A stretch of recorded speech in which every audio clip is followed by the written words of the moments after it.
क्या कोई व्यक्ति अपनी साधना और भक्ति से ईश्वर के इतना करीब पहुंच सकता है कि लोग उसे भगवान का अवतार मानने लगे? प्रेमानंद महाराज का जीवन इस सवाल का उत्तर है। आज हम जानेंगे उनके चमत्कारी जीवन की अद्भुत कहानी और जानेंगे उनके जीवन से जुड़ी कुछ अनकहे किस्से जो शायद अभी तक आप लोगों को नहीं पता होगा। चलिए बने रहिए वीडियो के अंत तक। आज आपको महाराज प्रेमानंद के जीवन से कुछ ऐसी चमत्कारी बातें पता चलेगी कि आप भी मजबूर हो जाएंगे उनके दर्शन करने के लिए। प्रेमानंद महाराज का जन्म उत्तर प्रदेश के कानपुर जिले के अखरी गांव में हुआ। उनका असली नाम अनिरुद्ध कुमार पांडे है। उनका परिवार गहरी धार्मिक आस्था रखता था और यही से उनके जीवन में आध्यात्मिकता के बीज पड़े। बचपन से ही उनके मन में भक्ति के प्रति अद्भुत आकर्षण था। जब अन्य बच्चे खेल कूद में लगे रहते थे तब वह भगवान के भजन और साधना में लीन रहते। मात्र 13 वर्ष की आयु में उन्होंने संसार के सांसारिक सुखों का त्याग कर ईश्वर को पाने का मार्ग चुना। घर छोड़ने के बाद प्रेमानंद जी नंदेश्वर धाम और फिर वाराणसी गए। वाराणसी पहुंचकर उन्होंने तपस्वी जीवन की शुरुआत की। वहां उन्होंने गंगा स्नान, ध्यान और भिक्षा पर निर्भर रहकर अपने जीवन को साधना में समर्पित किया। वह पीपल के पेड़ के नीचे बैठकर भगवान शंकर की आराधना करते थे। ठंडी, गर्मी, बारिश जैसे कठिन परिस्थितियों में भी उनका नियम कभी नहीं टूटा। साधारण भगवा वस्त्र न होने पर वह बोरी का इस्तेमाल करते थे। इसके बाद उन्होंने ब्राह्मण धर्म की दीक्षा मिली और उनका नाम आनंद स्वरूप ब्रह्मचारी रखा गया। उनके गुरु गौरी शरण जी महाराज थे जिनकी सेवा में उन्होंने पूरे 10 वर्ष बिताए। सन्यासी बनने के बाद प्रेमानंद महाराज जी की यात्रा बेहद अद्भुत और चमत्कारी रही। एक दिन एक अपरिचित संत उनके पास आए और उनसे कहा, श्री हनुमंत धाम विश्वविद्यालय में श्री राम शर्मा द्वारा चैतन्य लीला और रास लीला का आयोजन किया जा रहा है, आप इसमें शामिल हों। पहले तो महाराज जी ने मना कर दिया, लेकिन संत के बार बार आग्रह करने पर वह आयोजन में गए। वहां उन्होंने चैतन्य लीला और रास लीला का अद्भुत प्रदर्शन देखा। यह आयोजन पूरे 1 महीने तक चला और महाराज जी को बेहद पसंद आया। लेकिन जब यह आयोजन समाप्त हो गया तो महाराज जी के मन में रास लीला देखने की गहरी व्याकुलता होने लगी। उन्हें समझ नहीं आ रहा था कि जब उन्हें यह अद्भुत अनुभव दोबारा कैसे मिलेगा या नहीं मिलेगा तो वे कैसे जीवित रहेंगे। वह उसी संत के पास गए जिन्होंने उन्हें आयोजन में बुलाया था और उनसे प्रार्थना की, मुझे अपने साथ ले चलें ताकि मैं रासलीला देख सकूं। इसके बदले में मैं आपकी सेवा करूंगा। संत ने उत्तर दिया, आप वृंदावन आ जाइए, वहां आपको प्रतिदिन रासलीला देखने को मिलेगी। यह सुनकर महाराज जी के मन में वृंदावन आने की गहरी प्रेरणा जागी। वह वृंदावन पहुंचे और राधा कृष्ण के चरणों में समर्पित हो गए। वहां उन्होंने राधा वल्लभ संप्रदाय से जुड़कर भक्ति मार्ग अपनाया। श्री राधा वल्लभ संप्रदाय एक वैष्णव हिंदू संप्रदाय है जो 1535 में संत हित हरिवंश महाप्रभु के साथ वृंदावन में शुरू हुआ था। हरिवंश महाप्रभु के विचार कृष्णवाद से संबंधित हैं, लेकिन सर्वोच्च सत्ता के रूप में देवी राधा की भक्ति पर जोर देते हैं। वृंदावन आने के बाद प्रेमानंद महाराज ने अपनी साधना और सेवा से भक्ति के नए आयाम स्थापित किए। उनका हर दिन राधा और कृष्ण के प्रेम की महिमा गाने और भक्तों को ईश्वर से जोड़ने में बीतता है। उनकी वाणी में एक ऐसा जादू था कि लोग उन्हें कृष्ण का अवतार मानने लगे। महाराज जी का जीवन सिर्फ भक्ति का उदाहरण ही नहीं है बल्कि चमत्कार का भी प्रतीक है। 35 वर्ष की उम्र में उन्हें पता चला कि उनकी दोनों किडनियां फेल हो चुकी हैं। डॉक्टरों ने कहा उनके पास ज़्यादा समय नहीं है, लेकिन इसके बाद भी महाराज जी अपनी भक्ति और सेवा में डटे रहे।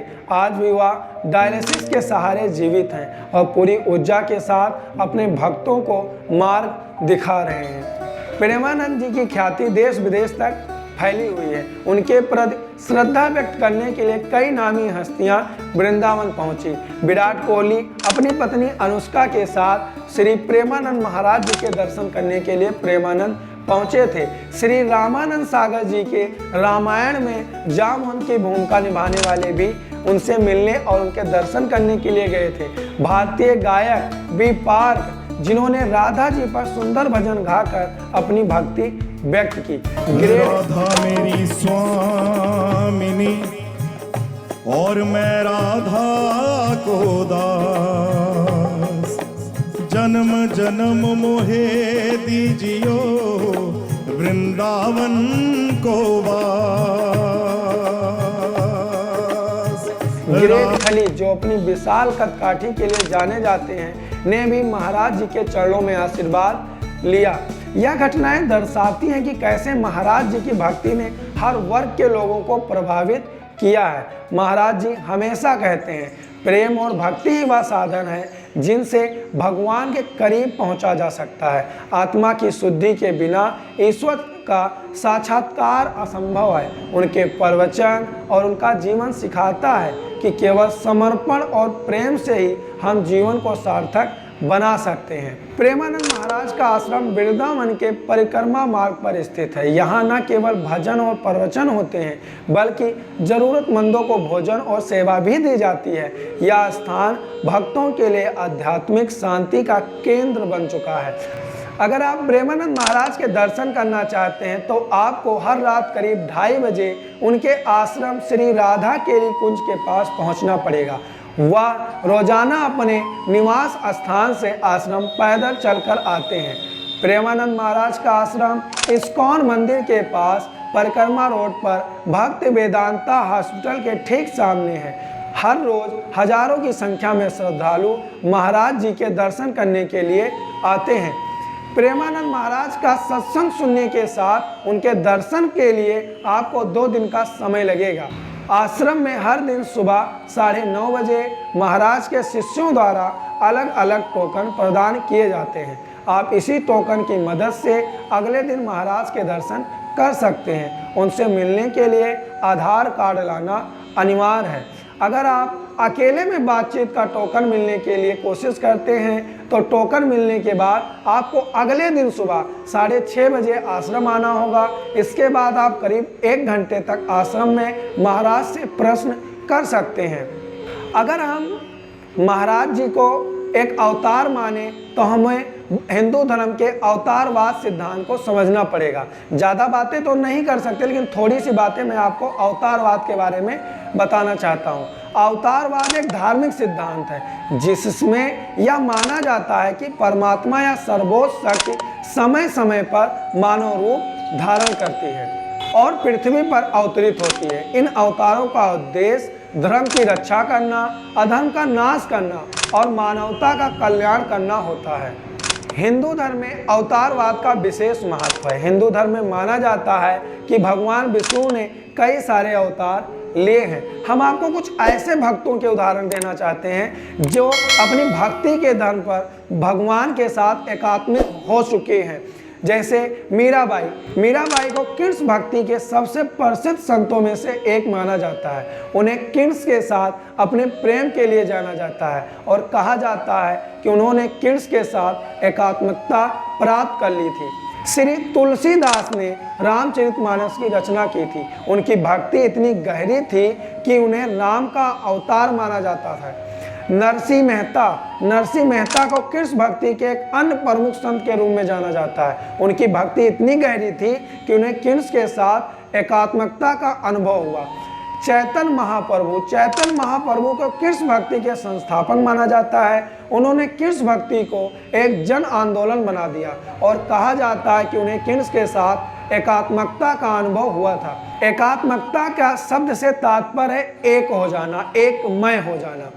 मीराबाई, तुलसीदास और चैतन्य महाप्रभु जैसे भक्तों ने अपनी भक्ति के माध्यम से भगवान के साथ एक अद्भुत संबंध स्थापित किया।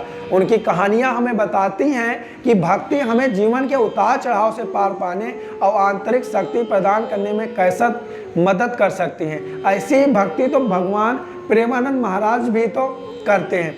भक्ति न केवल एक धार्मिक अनुष्ठान है, बल्कि यह एक व्यक्तिगत यात्रा भी है जो हमें स्वयं को खोजने में मदद करती है। प्रेमानंद महाराज जी के बारे में कुछ रोचक बातों के बारे में अगर बात करें तो प्रेमानंद महाराज ने अपनी दोनों किडनियों का नाम राधा और कृष्ण रखा है, यानी अपनी दोनों किडनियां भगवान श्री कृष्ण को समर्पित कर दिया है। महाराज जी को हफ्ते में 3 दिन डायलिसिस करानी पड़ती है।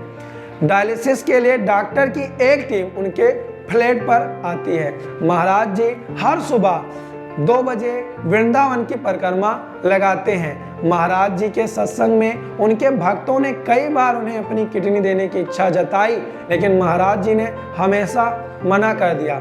महाराज जी के भक्तों को दर्शन से पहले एक टोकन कटाना पड़ता है। क्या प्रेमानंद महाराज वाकई में किसके अवतार हैं, यह प्रश्न शायद सदैव रहस्यमयी रहेगा, लेकिन इतना तय है कि उनकी भक्ति, उनके चमत्कार और उनकी शिक्षाएं हर किसी को प्रेम और समर्पण का महत्व सिखाती हैं। तो दोस्तों, अगर आपको प्रेमानंद महाराज की यह कहानी प्रेरणादायक लगी हो तो इसे लाइक करें, शेयर करें, अपने विचार हमें कमेंट्स में ज़रूर बताएं। अगले वीडियो में फिर मिलेंगे। जय श्री राधा, जय श्री राम, जय श्री कृष्ण।